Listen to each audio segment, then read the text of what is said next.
महाराष्ट्र हा देशातील सर्वात श्रीमंत राज्य म्हणून ओळखला जातो। महाराष्ट्र देशाला सर्वात जास्त टॅक्स देखील देतो। महाराष्ट्राने देशात सर्वाधिक 3.62 लाख कोटी रुपयांचे जीएसटी संकलन करून देशाची जीएसटी राजधानी म्हणून स्थान पक्क केलंय। महाराष्ट्राकडे मुंबईसारखी देशाची आर्थिक राजधानी आहे। मिसिंग लिंक, समृद्धी महामार्ग असे मोठे प्रकल्प दाखवायला आहेत।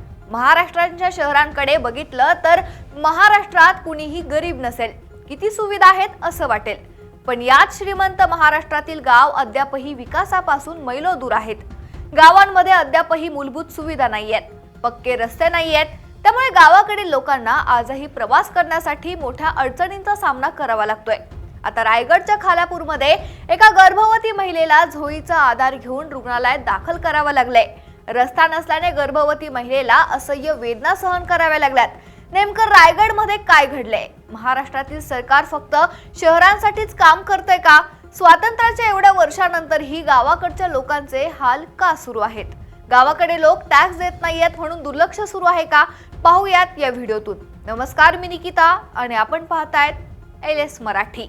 रायगड जिल्ह्यातील उंबरनेवाडी या दुर्गम आदिवासी पाड्यातील एका गर्भवती महिलेला प्रसूती कळा येऊ लागल्या।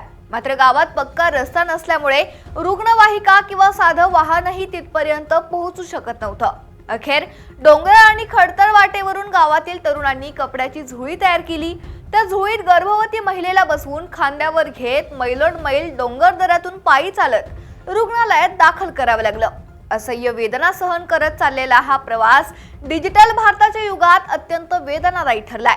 खालापूर तालुक्याचा हा भाग डोंगर दऱ्यांनी वेढलेला असून उंबरनेवाडी सारख्या अनेक दुर्गम आदिवासी पाड्यांमध्ये आजही मूलभूत सुविधा पोहोचलेल्या नाहीयेत।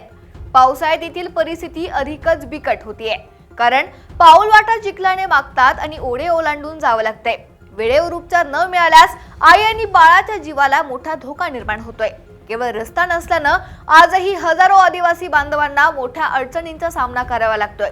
या घटनेनंतर स्थानिक लोकप्रतिनिधी आणि प्रशासनाविरोधात तीव्र संतापाची लाट असून काही महत्त्वाचे प्रश्न उपस्थित केले जात आहेत।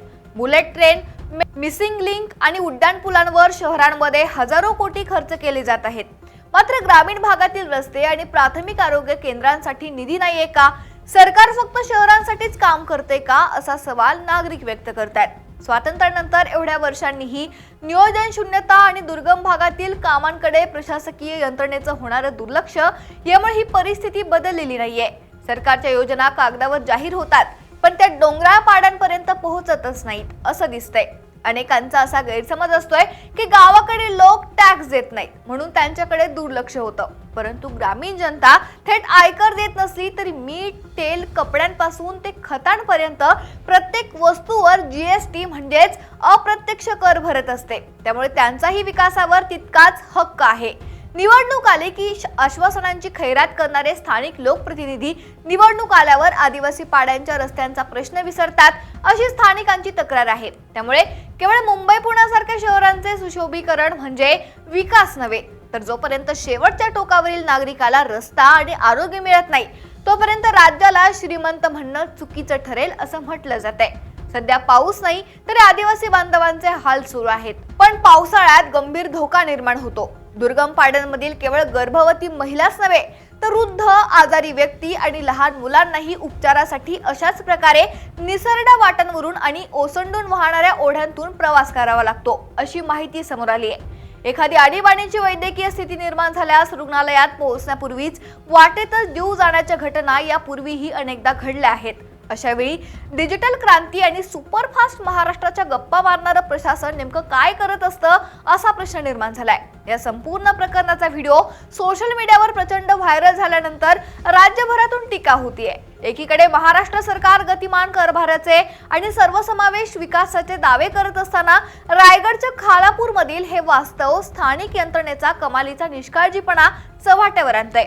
आम्ही देशाच्या तिजोरीत वाटा देतो, रोजच्या जगण्यातून कर भरतो, तरीही आम्हाला प्राण्यासारखं जगून झोळीचा आसरा घ्यावा लागत असेल तर या लोकशाहीचा काय फायदा, असा सवाल आता नागरिक करतायत।